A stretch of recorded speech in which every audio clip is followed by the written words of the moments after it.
There has been a recent missile attack at a town called Kramatorsk at a railroad station, and there are apparently dozens of people now killed. These were people who were trying to evacuate because Russia is about to take this area.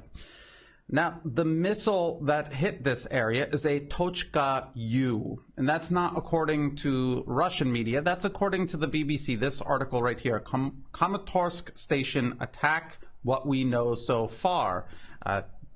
Please note what this looks like. Take a look at this and keep this in mind, because I'm going to show you where else this scene has played out in a purely civilian area, and who was the obvious perpetrator of that. Take a close look at this. And also note that they wrote for children, on behalf of the children, something like that on the side of the missile. So why would Russia write that on the side of this old missile that they don't even use anymore?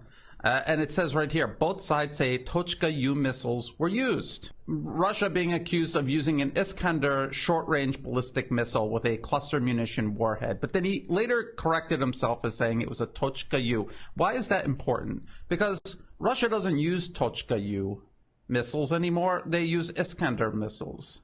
The only country in this war right now using Tochka-U missiles and using them on population centers, not on military targets, is Ukraine. And I'm going to show you an indisputable case of Ukraine firing a Tochka-U at a civilian population, a case the US, the European Union, the UK said absolutely nothing about. They couldn't have cared less regarding this other case. But now that it's Kramatorsk, and it's at this late hour in the war where Ukraine has depleted its military power, Mariupol has all but fallen, a land bridge established from Crimea all the way to the border with the Russian Federation, and now Ukraine's forces, tens of thousands of forces, about to be encircled and either forced to surrender or annihilated.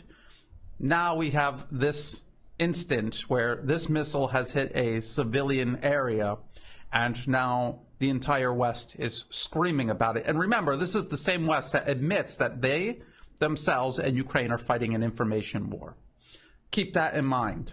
They're saying both sides say a Tochka-U missile was used. Russia is saying that because Russia knows that they don't use these missiles. And the best that the BBC can do is say, however, an analysis points to images and videos on social media, so here we go with our open source intelligence again, that appear to show the Russian military using the Tochka-U, but they're not using the Tochka-U. They don't have Tochka-U. They're finding these things in the field, and they're assigning blame to Russia. They don't have a picture of Russia actually going around with Tochka-Us before they're fired. Show me images of that, and then I'll believe you that Russia might still be using these very outdated missiles when they have a supply of Iskander missiles to use instead. Now, here is The Guardian. Russia accused of monstrous war crime in Kramatorsk station attack. And you've got Boris Johnson. He says Russia's actions were unconscionable and a war crime, speaking at a press conference with the German Chancellor Olaf Scholz. He said Moscow should declare a ceasefire and withdraw its troops. The war has to stop immediately. Why does the war have to stop immediately, Prime Minister Boris Johnson? I thought Ukraine was winning the war. I thought Russia was 3 days away from starving. That's what I kept hearing for the last month.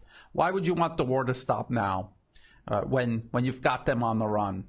So it's very obvious what's going on here. Ukraine is being defeated, and this is exactly what we saw all during the Syrian conflict when the U.S., British, and EU-sponsored terrorists were being routed. They would pull something like this. They would carry out an attack on a civilian population. They would say the Syrian government did it, and then they would call for intervention. They would call for more sanctions. That's what they did throughout the entire conflict until they completely lost. And this is what we're going to see here in Ukraine.